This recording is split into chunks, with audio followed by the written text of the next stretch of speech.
2021년 10월 5일 화요일입니다. 이 아침에 함께 하신 모든 분들을 환영합니다. 기도하시고 이 시간을 시작하겠습니다. 하나님, 새로운 하루를 우리에게 주셔서 감사합니다. 우리의 삶에 여전히 무거운 것들이 존재하고 때로는 나의 삶을 버티는 것만으로도 버겁지만 주의 은혜를 구하며 이 하루를 다시 살아가기를 원합니다. 언제나 우리의 생각보다 더 나은 것으로 주기를 기뻐하신 하나님, 새로운 하루에도 베푸실 은혜들을 우리가 구합니다. 주님, 연약한 삶이 하늘의 귀한 뜻을 받기를 원하오니 우리에게 가르쳐 주시고 깨닫게 하셔서 하나님 기뻐하시는 삶 살아갈 수 있도록 인도하여 주시옵소서.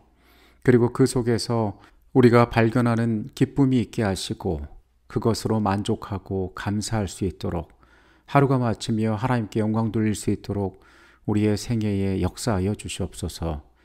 이 시간 말씀을 사모하여 이곳에 왔습니다. 우리에게 귀한 음성 들려주시고 하늘로 감사하는 주님으로 충분한 그런 시간 될 수 있도록 인도하여 주시옵소서. 거룩하신 예수 그리스도의 이름으로 기도합니다. 아멘. 건축을 앞둔 교회가 있었습니다. 교회 안에서 두 개의 의견이 대립하고 있었습니다. 한쪽은 지극히 현실적인 내용의 미래를 이야기했습니다. 지금 우리의 교회에 필요한 것은 예배를 드릴 수 있는 예배당, 함께 식사할 수 있는 식당, 그리고 목회자가 거주할 수 있는 사택이 있으면 충분하다고 얘기하는 것이었습니다. 다른 한쪽은 미래에 대해서 다른 시각을 갖고 있었습니다. 지금 우리에게 꼭 필수적인 공간들도 당연히 필요하지만 그것 이외에도 우리는 젊은이들이 교제할 수 있는 공간, 또 외부의 지역 사람들을 위해서 봉사할 수 있는 공간이 추가적으로 필요하다고 이야기하는 것이었습니다. 사람의 삶에 많은 문제가 그렇지만 결국 돈이란 것이 중요한 판단의 기준이 되고 있었습니다. 미래를 위하여 더 많은 것들을 준비하면 좋겠지만 현실적으로 그것은 무리한 헌신으로 이어질 수 있고 결국 하나님께 영광이 되지 못한다는 현실론도 제법 힘을 얻고 있었던 것입니다. 교회는 영적인 중요한 선택을 앞두고 함께 기도하기 시작했습니다. 그리고 오랜 기도와 또 토의 끝에 그들은 지금의 우리의 삶이 넉넉하지 않고 인간의 관점으로 볼 때에 분명한 한계가 있어 보이지만은 하나님께서 오늘까지 우리의 삶을 인도하셨고 우리의 미래 역시 인도하실 것이고 더군다나 하나님의 집인 성전을 건축하는 일에 있어서 하나님께서 축복하실 것임을 믿고 믿음으로 전진하기로 결정하였습니다. 이 땅을 살아가는 인간의 생애는 결코 간단치 않습니다. 우리는 죄의 세상에서 죄의 후손으로 태어나 저주받은 천연계 가운데에서 살아가고 있습니다. 대단히 비관적인 표현인 것 같지만 이것이 사실입니다. 그러나 이러한 세상에 살면서도 우리가 때로 매우 놀라는 것은 여전히 하나님의 은혜가 우리의 생애를 향하고 있고 하나님께서 우리의 삶을 주목하시고 축복하기를 원하고 계신다는 것입니다. 우리는 앞서 이스라엘 백성들의 역사를 살펴볼 때에 그들의 광야의 긴 여정이 어쩌면 저주와 불순종의 결과로 인한 것이라고 살펴보았습니다. 40년의 시간들, 그 기간 자체가 그들의 아픈 불순종의 과거를 회상하게 하는 것이었으며 때로 그것은 광야가 무덤이 되리라는 그들의 삶을 향하여 주어진 무거운 형벌의 집행으로 여겨질 수도 있었습니다. 앞서 우리가 살펴본 것과 같이 신명기서는 그 40번째 해 광야의 삶이 끝나갈 때에 그들을 향하여 하나님께서 모세를 통하여 주신 말씀입니다. 신명기 1장 8절은 말합니다. 내가 너희의 조상 아브라함과 이삭과 야곱에게 맹세하여 그들과 그들의 후손에게 주리라 한 땅이 너희 앞에 있으니 들어가서 그 땅을 차지할지니라. 지도자 모세는 때가 이르렀고 이제 그들 앞에 약속의 땅 가나안이 펼쳐져 있음을 이야기합니다. 그런데 이어지는 구절에 있는 말씀부터 우리는 모세 개인이 생각하고 있는 그의 삶에 대한 믿음과 하나님께서 그들의 미래를 어떻게 인도하시고 그들이 또한 어떻게 그 과정을 준비해야 할 것인지에 대하여 살펴보게 됩니다. 9절부터 11절에 있는 말씀입니다. 그때 내가 너희에게 말하여 이르기를 나는 홀로 너희의 짐을 질 수 없도다. 너희 하나님 여호와께서 너희를 번성하게 하셨으므로 너희가 오늘날 하늘의 별같이 많거니와 너희 조상의 하나님 여호와께서 너희를 현재보다 1000배나 많게 하시며 너희에게 허락하신 것과 같이 너희에게 복 주시기를 원하노라. 가데스 바네아에서의 반역으로 인하여 광야의 40년은 그들에게 형벌과 같은 기간이었음을 우리가 앞서 이야기했습니다. 그런데 9절부터 11절까지 모세는 백성들 앞에서 새로운 것들을 이야기하는 것처럼 보입니다.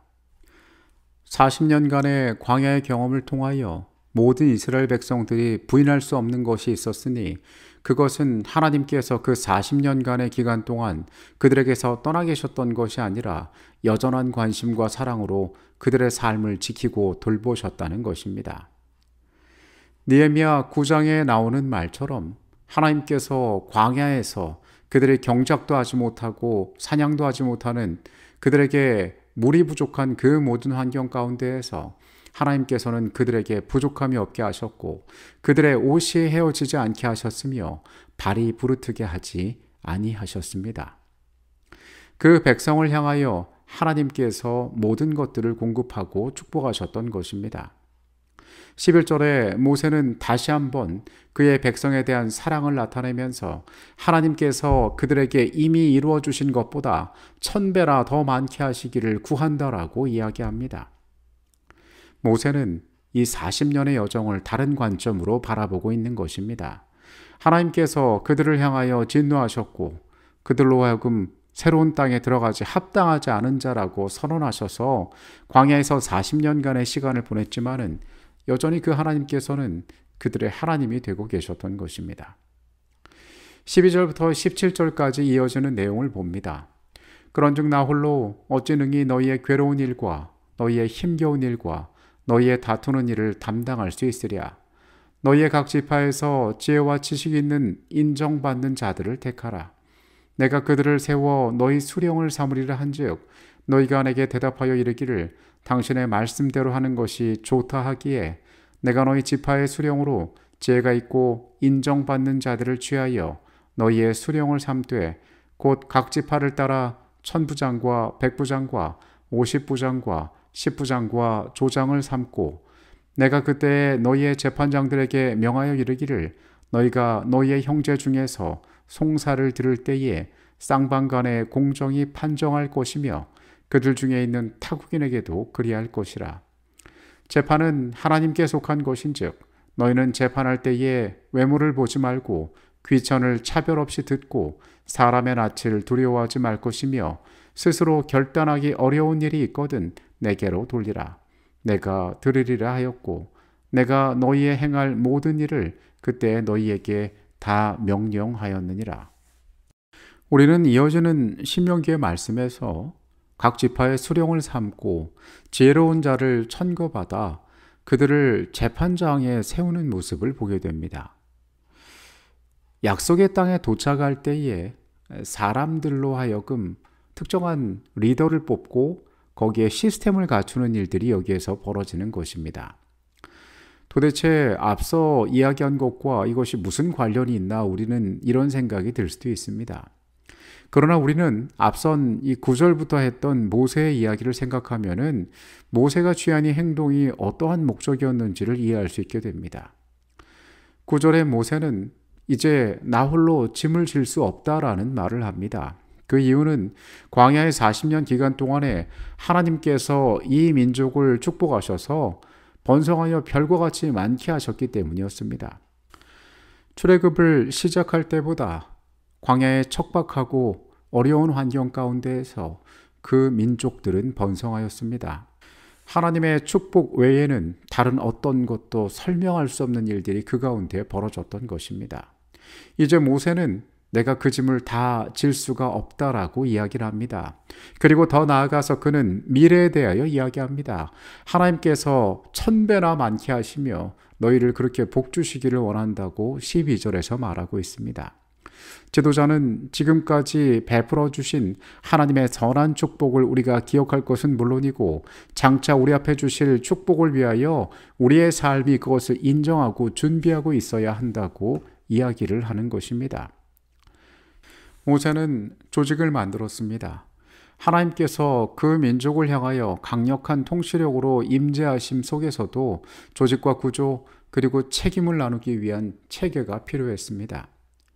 광야의 이스라엘은 원시적인 민족이 아니라 조직된 구조를 가지고 있는 민족이었으며 그리고 우리가 뒤에 이어 발견하는 신약 성경에서의 교회 역시 이러한 조직을 갖고 있었습니다.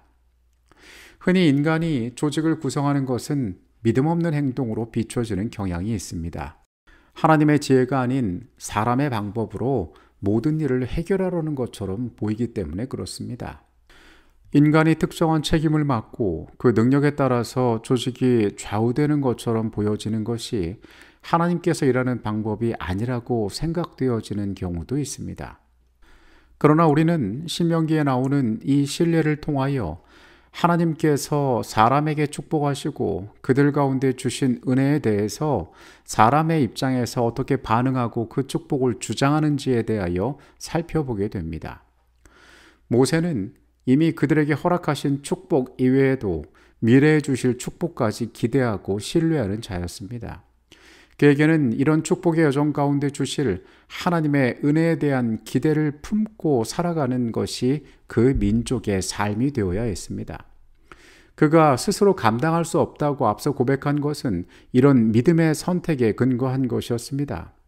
그가 사람들을 조직하고 재판할 자들을 뽑고 조직을 이룬 것은 하나님의 더 큰 축복 가운데 거하기 위하여 그들이 준비되어야 한다고 믿었기 때문이었습니다. 비록 다른 상황 속에서 사역했지만 바울 역시 자신의 유대적 배경을 발휘하여 고린도전서 12장에서 신명기에 등장하는 광야의 이스라엘처럼 자격을 갖춘 사람들에게 각각 다른 책임을 맡김으로 이 신체로 표현된 하나님의 교회가 올바르게 동작할 수 있게 하라고 설명하고 있습니다. 오늘날의 교회 역시 마찬가지입니다. 당시의 총회와 마찬가지로 사람들이 각자 하나님께로부터 받은 은사와 재능을 바탕으로 다른 역할을 감당하며 하나님의 이름을 높이는 연합된 몸으로서 기능해야 합니다. 조직화에 대한 두려움은 이 재림교회 초기에도 있었습니다. 그리고 여전히 거기에 대해서 부정적인 시각도 존재합니다.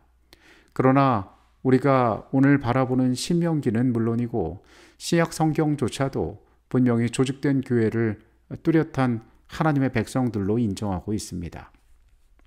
그것은 불신의 결과로 주어진 것이 아니라 하나님께서 우리 안에 주신 축복들을 인정하고 더 큰 믿음을 주장하는 과정 가운데 나타나는 믿음의 표현이었음을 우리는 또한 기억해야 할 것입니다. 모세와 다윗의 시대에 하나님의 백성 중에 치리자들에게 요구되었던 그 동일한 경건과 공의의 원칙은 복음 시대에 새로이 조직된 하나님의 교회를 감독하는 사람들도 역시 따라야 할 원칙이었다.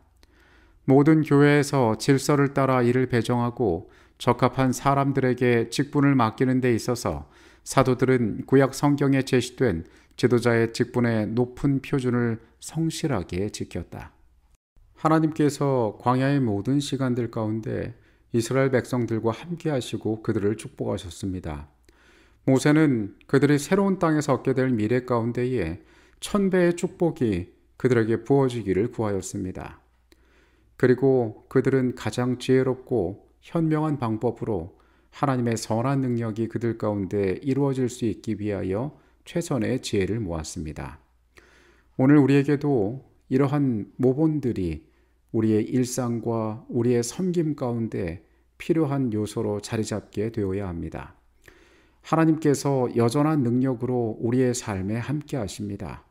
주께서 보여주시는 그것들을 구하고 또 기대하고 신뢰하면서 우리의 삶이 전진하게 되기를 이 시간 간절히 바라겠습니다. 기도하시겠습니다.